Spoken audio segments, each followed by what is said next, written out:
ဟုတ်ကျွန်တော်နာမည်အောင်အိတ်ထက်ပါအတန်း IDPC IP Best ဖြစ်ပြီးသားပေါ့နော်ဟုတ်အသက်ကကိုproject name က library management system ပေါ့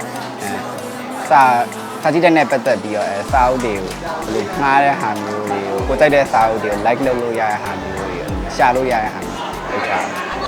ပထမဆုံးအနေနဲ့ဒီမှာကိုရှာခြင်းတဲ့စာအုပ်တွေကိုရှာလို့ရရပေါ့နော် category လိုက်ရှာခြင်းတဲ့ဆိုရင်ဒီမှာဆိုရင် cartoon လို့ fantasy လို့ IT နဲ့ပတ်သက်တဲ့စာအုပ်တွေအဲ့လိုမျိုးရှိရပေါ့ဒီခါကျရင်ကိုကြိုက်တဲ့စာအုပ်ဆိုရင်ဒီမှာ like နှိပ်ထားလို့ရတယ်ဒီခါကျရင် like ထဲမှာဆိုကိုကြိုက်တဲ့စာအုပ်တွေကိုကြည့်ရတယ်ဒီကကြစောင်းငားထားတဲ့အခါမျိုးမှာဆိုရင်ပြန်အပ်ဖို့အတွက်ဟိုအတိပေးစာပေးရဟာ notice ပေးရဟာအားကြောင့်ကိုပြော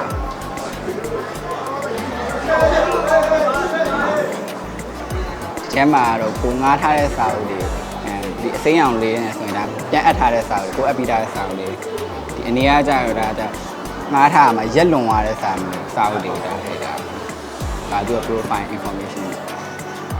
ဒါ student person ကျောင်းသား person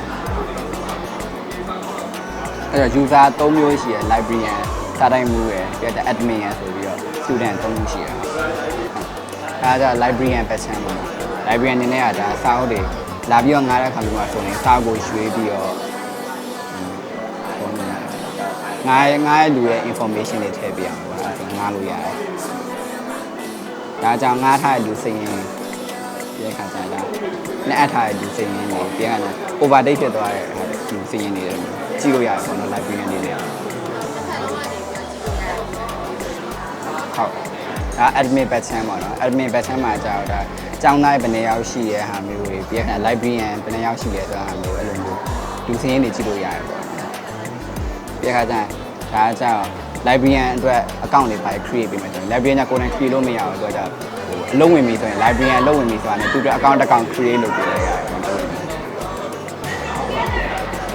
ဒါကြောင့် librarian မှာရှိတဲ့ account တွေလူပုံတယ်အဲ့တော့ဘယ်စာအုပ်တွေရှိလဲဆိုတော့စာအုပ်စီးရင်လည်းသူမြင်ရမယ်ပြောရင်သူကစာအုပ်အသစ်ထည့်လို့လည်းရတယ်ပြီးတော့ကျရင်စာအုပ်ဖြတ်လို့လည်းရတယ်ဒါငားတဲ့လူစီရင်သူလည်းကြည့်လို့ရတယ်ပေါ့ like admin နဲ့ဟုတ်လောက်ပါဟုတ်ကဲ့